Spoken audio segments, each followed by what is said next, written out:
जय हिंद एवरीवन। तो आज हम लोग बात करेंगे कार्बोहाइड्रेट्स के बारे में, जो एक मैक्रो मॉलिक्यूल है। हमें 3 माइक्रो मॉलिक्यूल पढ़ने हैं। वो क्या क्या हैं? Carbohydrates, protein and lipid. ये 3 मैक्रो मॉलिक्यूल हम लोगों को पढ़ने हैं, ठीक है। तो सबसे पहले बात होती है कि व्हाट इज़ कार्बोहाइड्रेट। तो कार्बोहाइड्रेट्स क्या है भाई? तो कार्बोहाइड्रेट्स को हम कहते हैं हाइड्रेट्स ऑफ कार्बन, क्योंकि जब आप आगे स्ट्रक्चर देखेंगे, जैसे ग्लूकोज का स्ट्रक्चर देखेंगे, तो आपको जैसे लगेगा हर मॉलिक्यूल ऑफ कार्बन के साथ एक वाटर एसोसिएटेड है। तो मेजर इसमें एलिमेंट्स क्या क्या है? कार्बन है, हाइड्रोजन है, ऑक्सीजन है।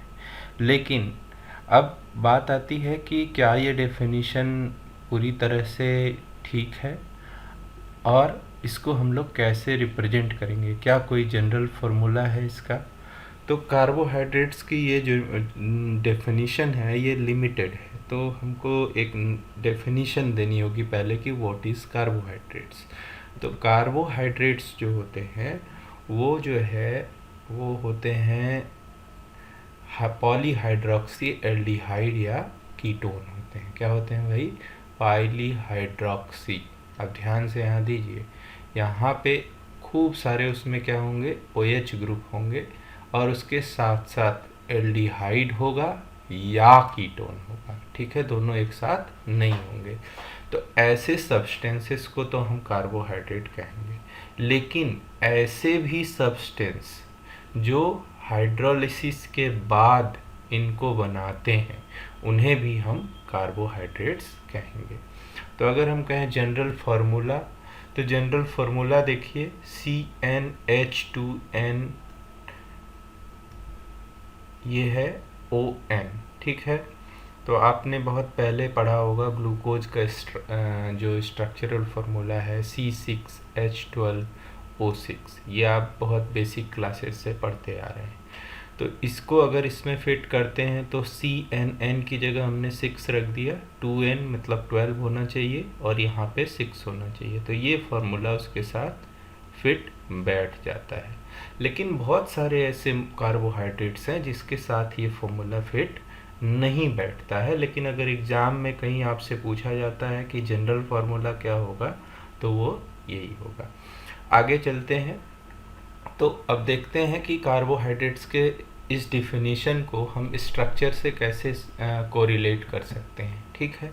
इसका क्या संबंध रहेगा? तो देखिए, ये स्ट्रक्चर जो है ये है डी ग्लूकोज का। इसका स्ट्रक्चर है भाई डी ग्लूकोज का। जो ग्लूकोज आप लोग बहुत यूज़ करते हैं, जो एथलीट्स हैं हमारे दौड़ते हुए, और इसके लिए घरों में भी हम रखते हैं। तो ये डी ग्लूकोज का स्ट्रक्चर है, ठीक है। अब एक और स्ट्रक्चर ले लेते हैं जो बहुत कॉमन है, उसको बोलते हैं फ्रक्टोज। तो ये हो गया हमारे पास 2 स्ट्रक्चर, ठीक है, कार्बोहाइड्रेट का। तो अब हम लोग देखते हैं कि ये हमारे डेफिनेशन से कैसे फिट बैठता है। तो पहली चीज़ तो क्या कहा गया है कि उसमें क्या होना चाहिए? पॉलीहाइड्रोक्सी। तो देखिए यहाँ पे खूब सारे हाइड्रोक्सिल ग्रुप है कि नहीं? और यहाँ पे भी अगर इसमें देखें तो इसमें भी देखिए हाइड्रोक्सिल ग्रुप खूब सारे है कि नहीं? देखिए ये, ठीक है, खूब सारे, इसीलिए कहा गया है पॉलीहाइड्रोक्सी। और उसके अलावा देखिए, या तो उसमें क्या होना चाहिए? एल्डिहाइड होना चाहिए या कीटोन होना चाहिए। तो एल्डिहाइड देखिए यहाँ पे है, ये एल्डिहाइड ग्रुप है, और ये कीटोन ग्रुप है।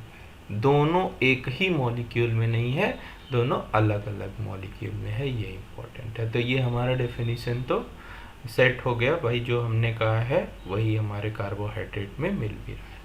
लेकिन बात आती है कुछ ऐसे मॉलिक्यूल जो कि हाइड्रोलिसिस के बाद इसको बनाएंगे, है ना। तो उसमें अगर एल्डिहाइड एब्सेंट है, कीटोन एब्सेंट है, तो क्या हम उसको कार्बोहाइड्रेट कहेंगे? तो देखिए एक स्ट्रक्चर यहाँ पे लिया गया है, ठीक है। ये है सुक्रोज का स्ट्रक्चर। सुक्रोज कहाँ पाया जाता है भाई? हमारे उत्तर प्रदेश में खूब सारा गन्ना होता है ना। तो वो गन्ने के अंदर जो शुगर पाया जाता है, तो उसको क्या बोलते हैं? सुक्रोज बोलते हैं, ठीक है। तो तो सुक्रोज जो है उसका स्ट्रक्चर देखेंगे तो ये दो चीज़ों से मिलके बना है, ग्लूकोज और फ्रक्टोज, यही जो दोनों स्ट्रक्चर बनाए गए हैं इसका रिंग फॉर्म है, जिसको हम लोग आगे देखेंगे। तो देखिए ग्लूकोज और फ्रक्टोज जुड़े हैं, तो क्या यहाँ आपको कहीं एल्डिहाइड या कीटोन दिख रहा है? नहीं दिख रहा है।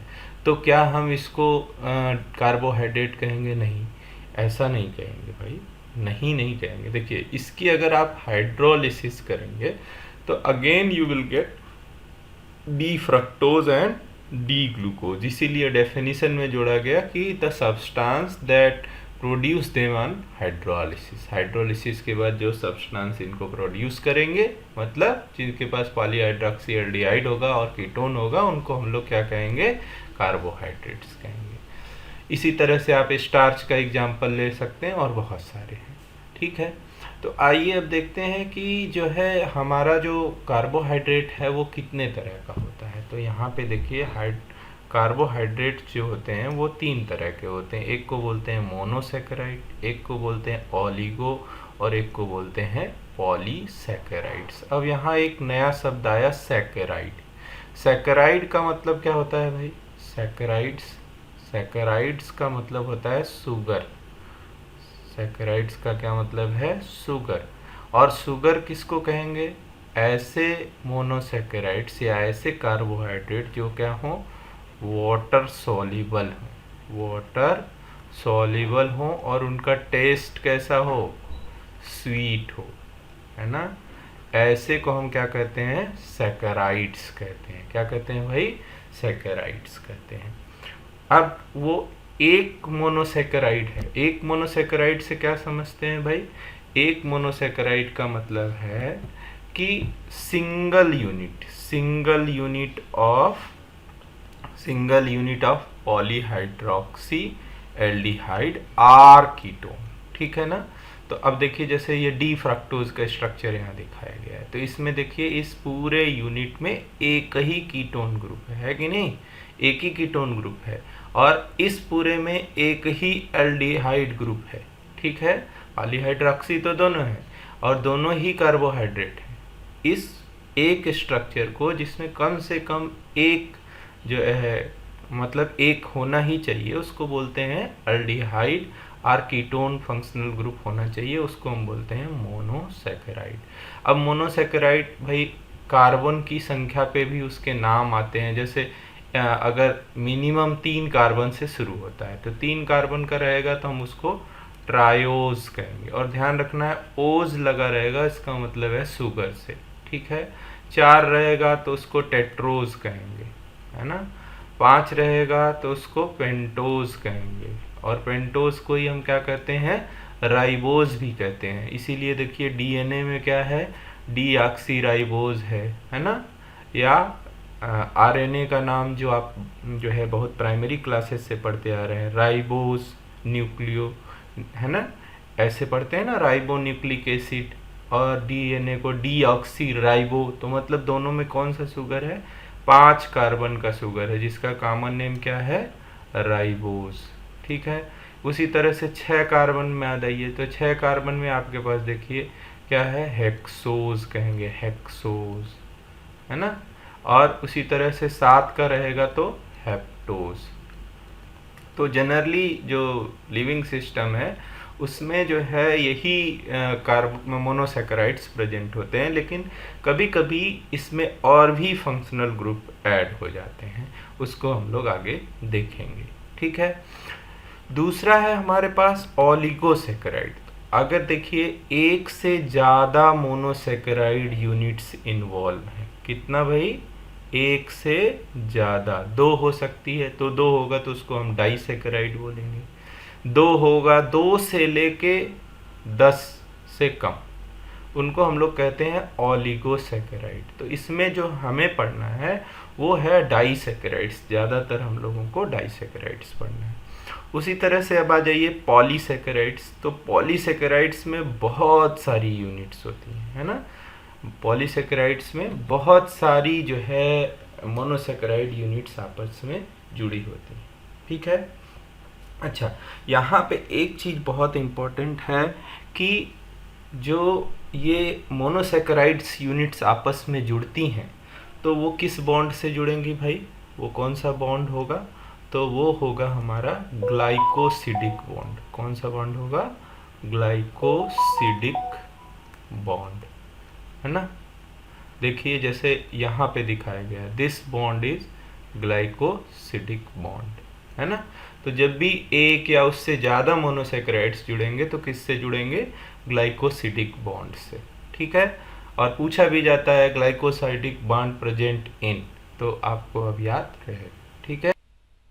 अद्वैता एकेडमी के सभी व्यूअर्स का बहुत बहुत धन्यवाद, आभार। आप हमें लाइक कर सकते हैं, शेयर कर सकते हैं।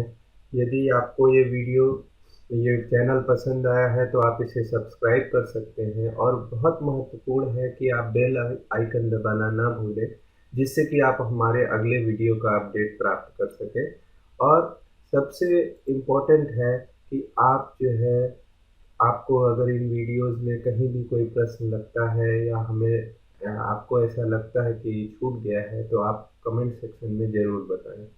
बहुत बहुत धन्यवाद।